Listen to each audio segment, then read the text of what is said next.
Manifest del Dia de la Dona, del 8 de març 2021. A l'any 2020 van morir 41 dones per violència de gènere a Espanya, 3 d'elles a les Illes Balears, i aquest ha estat l'any amb menys casos. En 2003 es van començar a comptar les morts per violència masclista. Ja en portem més de 1.000 a Espanya. D'Europa ja en són 3.500. Una de cada 3 dones del món pateix violència de gènere. Però violència no només vol dir mort o maltractament físic. També és violència quan ens diuen coses o ens toquen sense permís, o quan ens menyspreen pel fet de ser dona. Així que des d'aquí ens agradaria cridar. Volem més intimitat i menys mirades ofensives pel carrer. Volem ser lliures de vestir com vulguem sense que ningú ens jutgi.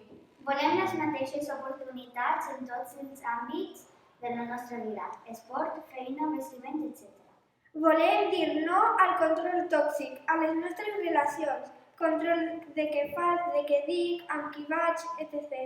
Volem viure segures i tranquil·les. Des del segle XX, totes i tots, mestres i alumnes, treballarem per aconseguir la igualtat real i diària entre nens i nines, homes i dones. Volem ser lliures, no valentes!